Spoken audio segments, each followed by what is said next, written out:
If someone asked me 10 years ago, who is the greatest hip-hop artist of all time, I probably would have paused for a moment, thought up a few names, gave my answer, and then wondered if that was who I meant to say.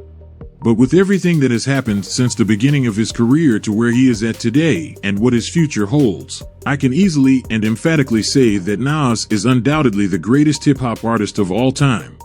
Of course, many fans and critics will dispute the statement, some yapping about rappers with higher record sales and numerous awards, others complaining of slept-on underground artists possessing more skill and style, and then the biased haters who will simply disagree and rant without much explanation. In this case, we recognize particular rappers that deserve the discussion for argument, namely Tupac Shakur, Notorious B.I.G., Jay-Z, and Eminem. But before I get into this greatest ever talk, I want to shed light on something most people have overlooked.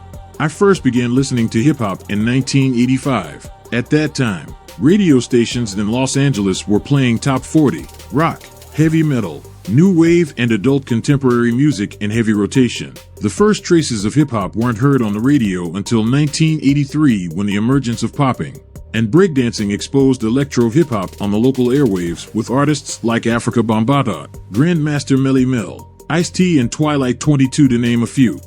Since its existence in 1973, hip-hop progressed slowly in Los Angeles. In the mid-1980s, the fan base for this genre of music was low. The first signs of rap music didn't play on mainstream FM radio until the early 90s. Only KDAY 1580 AM represented it in the 80s. For the most part, the 80s was a decade of pop music and top 40, with hip-hop in the trenches, still absent from the mainstream. Its low popularity didn't make it favorable for the rappers in the 80s based on the greatest ever discussion. When we look at those who made noise in the 80s, names like Kool Moe Dee, Melly Mel, KRS-One, Curtis Blow, Rakim, Big Daddy Kane, Cool G Rap, die-hard hip-hop fans know them and recognize their greatness. However, many new uneducated fans appeared after the 80s and were not tuned into the artists then. Instead, they were more inclined to follow the newer rappers, or as I like to call them, the unproven. Let's face it, the majority of today's rap fans have very little respect or care for the pioneers who paved the way. By discounting 80s rappers from the greatest ever talk, that alone taints this whole discussion. It is unjust if they feel this way. How is it justifiable if a basketball fan says Michael Jordan is the greatest basketball player ever without knowing or recognizing the accomplishments of past greats like Magic Johnson, Kareem Abdul-Jabbar, or Bill Russell? If the whole picture is not looked at, then it is not worth listening to. What validity do they have to weigh in on who is the greatest? On a different topic, the 80s rhyme style evolved dramatically within a 10-year span. Most fans may find the 80s style to be too primitive, simple, or just not to their taste. For example, LL Cool J's Radio to AZ's Sugar Hill showcases two different deliveries. LL displays the simplistic but thorough narration in the song. His rhymes are in line with the old-school rapper's delight style while airing emotionally charged vocals to a slow-tempo beat. AZ, on the other hand, composes a more vivid and detailed essay in Sugar Hill, speaking nonchalantly, depicting imagery and wordplay, inputting more content but still staying in sync with the music. The style difference of songs can also play a factor in unfair judgment. When you identify two different decades exhibiting two different styles, how can you evaluate the greatness of a lyricist fairly? It was in the mid-1990s that hip-hop was at its peak. It was the best time for anyone to be a rapper due to its popularity and the explosion of fans that turned to the music. It was also a time in which the most prolific artists were making a name for themselves. Tupac Shakur and Nas made their debuts in 1991. Notorious B.I.G., Biggie Smalls, came a year after in 1992. Jay-Z and Eminem made their presence known in 1996. Notorious B.I.G. released only 3 albums during his life with Ready to Die, Conspiracy with Junior Mafia, and Life After Death, not counting posthumous albums, while his popularity was instant with his debut album Ready to Die going 4 times platinum. His second album doubled that, going 10 times platinum, a remarkable feat with only 5 years into his rap career. You can make a case at how successful he would have been if he had the chance to produce more albums and music. On paper, Biggie surprised me with his wit and skill. he excelled in narrating his words carefully. As simple as the rhymes may read in most of his songs, the Brooklyn native had a knack for filling in sentences with the right words to keep the story flowing. He was the voice of East Coast hip-hop and on his way to be the undisputed greatest lyricist ever before his unexpected death in 1997. Despite his rise to stardom, the limited number of songs Biggie released is both a positive and a negative in his standing as the greatest. Biggie left us at the apex of his brief career, and the thought of how much better he could have been will always leave fans and critics wondering. Unfortunately, however, not knowing to what heights. His music is timeless, but can we solidify him as the greatest 20 to 30 years from now? Did he leave us with enough material to gauge how great his music was as time goes on? How far can the greatest discussion progress when other lyricists today are reaching or may have surpassed his accomplishments? To label him the best ever falls short. Tupac is a similar case with his unfortunate passing as well. Compared to Biggie's debut, Tupac's first album, Tupacalypse, now failed to sell more units and did not make noise the way Ready to Die did. Tupacalypse was released the same year that Nas made his debut in 1991 on a song he guest appeared on, Live at the Barbecue, with Main Source. Admittedly, my attention has been heavily on Nas since. My first notice of Tupac didn't come until 1993 when his second album, Strictly For My Homies, came out. 3 songs in particular, I Get Around, Holler If You Hear Me, and Keep Your Head Up, caught me and set me in place from that point on. Most notably, his third and fourth albums, Me Against the World and All Eyes on Me, was the turning point in his rise, a success in which platinum and diamond status was the result. Tupac lived his life as a modern-day Shakespeare. His words were never forced. Every word written in his songs defined his message. He wrote rhymes that were reminiscent of the old-school format, but the content was never simplistic. This particular writing style made it easy for him to be versatile in the kind of songs he wanted to do. With high energy and melancholy songs in his collection, Tupac reached people in a personal way. He was revolutionary and hardcore, but also compassionate and prophetic. No other artist moved fans more than Tupac. This is the one aspect that made him the people's rapper. It is because of this that so many consider him the greatest of all time. But does his post-death fame still hold firm against others like Jay-Z, Eminem, or Nas, 3 lyricists who to this day are still very much in the game?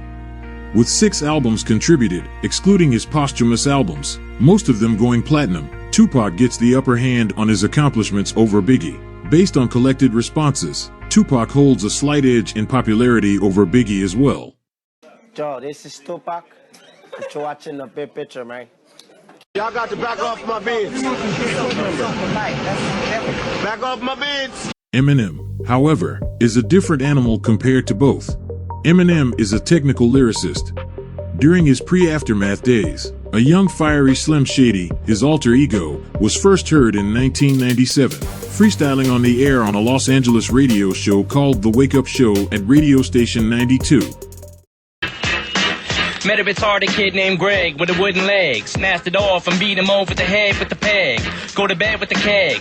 Wake up with the 40. 3 The Beat. I had the privilege of following Eminem at the time before his rise to stardom, and I knew from the first minute hearing his rhymes that he would be the next big thing. Legendary rapper Ice-T directed a documentary in 2012 called The Art of Rap, in which he interviewed Eminem asking how he writes his lyrics. Eminem replied, "What I love about rap is that it feels like puzzles to me. The words are like puzzles, and I'm trying to figure out where can it go here? How can I take a word and put it at end of a sentence, but in between maybe make some words rhyme and sandwich them? I study the craft." Eminem's success stems from his great ability in storytelling, narrating, and creating imagery with high-level wordplay. His freestyles are distinct. His aggressive flows and word-blending delivery is like a verbal machine gun. Words shooting alphabet bullets. His experience in battling and writing diss records has made him arguably the most lyrically feared in hip-hop. With this in his repertoire, Eminem is very much the complete lyricist. Added that, his fan base is likely larger than Tupac or Biggie, due to his race perhaps? His record sales proved this after an estimated 5 million units were sold with his debut album The Slim Shady LP. Sales doubled on his next 2 albums, The Marshall Mathers LP and The Eminem Show. With 8 total solo albums and 6 compilation albums, all have reached at least platinum status, making him one of the grandmasters of rap. Eminem, are you having fun? Slim Shadys are just imitating, so won't the real Slim Shady please stand? Jay-Z's accolades have similarities with all the previously mentioned lyricists. The New York-born rapper is credited for his money-making success and his knack for being a hitmaker, with 14 of his 15 albums reaching platinum and selling 55 million albums worldwide. You can't knock on his hustle. Collaboration albums are also being talked about with Nas. Will there be an album with AZ? With Common? A second album with Damian Marley? These questions will only keep fans following and hoping for more Nas in the future. If this is a business ploy to keep the audience tuned in, it is a great move, and it strengthens Nas' legacy and longevity. With the likes of Jay-Z and Eminem and any other lyricist on the rise, Nas' presence for me will everyday word. But does this altogether secure him as the greatest ever? Most artists are first recognized from a song they composed or from an album release, but never has there been anyone who could create so much hype from a 16-line verse in a song. Nas' sudden impact on hip-hop came in 1991 when he guest collaborated on a song titled Live at the Barbecue with hip-hop acts Main Source, Yale and Fatal. It was these 16 bars that made Nas forever remembered as the birth of a hip-hop king in the making. The buzz over Nas' rhyming was widespread. Critics and listeners were raving over the verse. Many were mesmerized and dared to compare Nas to a hip-hop legend of the past, Rakim. To be mentioned with one of the most prestigious figures in hip-hop was something special, something rare. Hip-hop fans would support and debate the comparison with excitement as they anticipated what was to come next. Fans got another treat a year after Barbecue when Nas released his first single, Halftime, from his debut album Illmatic. The song was also a contribution to the movie Zebrahead. MC Search, a well-known rapper from the hip-hop group Third Base, he also executive produced Illmatic, was one of the first of many in the industry who recognized Nas' skills and helped lift his career by featuring his song on the movie Zebrahead. Halftime lyrically left fans wanting more before the unveiling of Illmatic.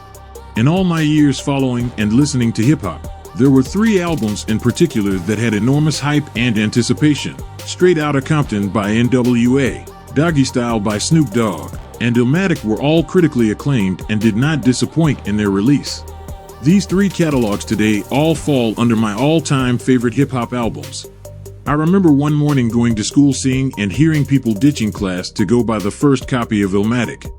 Music heads feverishly boasted about getting the first cassette that morning and bumping it in their car, Walkman or radio. Others rushed to the store after class to go buy the album. A number of others were making copies for their friends, showing it to them, and persuading them to listen and follow Nas. Whenever I introduce curious folks who want to learn more about rap and hip-hop, I always tell them that they must include Nas' Illmatic on their list of music to listen to. Illmatic is Nas' best work from a lyrical read. This album featured 10 tracks of the most illustrative narratives of inner-city life through his eyes. Today, Illmatic is still mentioned and discussed as the greatest hip-hop album ever made. Its widely celebrated catalog was also noted with the 20th anniversary, recognizing its impact in music but also presenting its authenticity to a new generation of hip-hop fans. By the way, they even made a documentary about this album, Time is Illmatic, and received a perfect 100% rating from Rotten Tomatoes. So why do fans appreciate Nas, praise his works, and set him on such a high pedestal? Like Tupac, Nas is a poet, but of a different kind.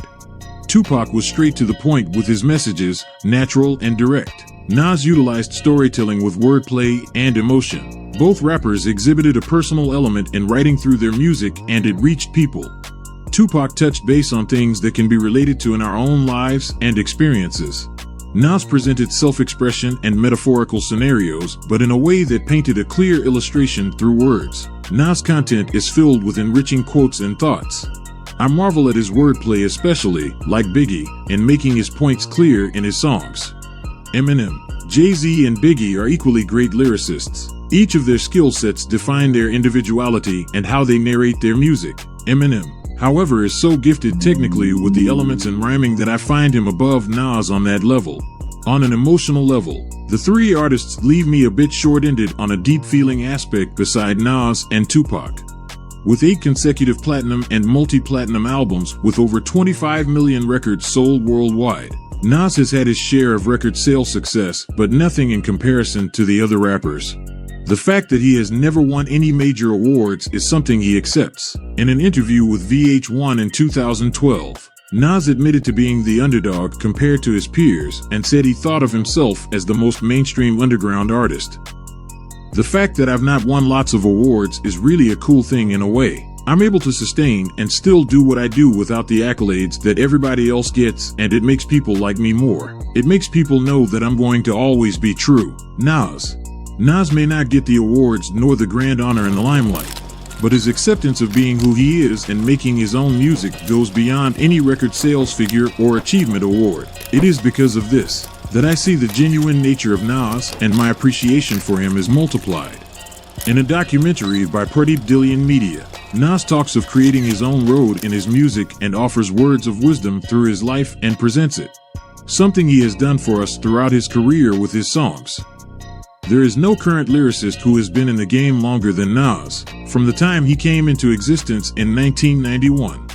And with his 20th anniversary re-release of Illmatic, Nas' relevancy to today's fans has carried over 24 years and likely will continue on for years to come. Longevity is one reason for Nas' greatness. As long as Nas is alive and continues to make music, he holds the title of the Iron Man of hip-hop. Many rappers have either stopped or lost the appeal of the fans for staying relevant, especially as the years go on and the sound of hip-hop continues to evolve and change. Nas has managed to carry his music during the times and likely has gained new fans from a younger audience.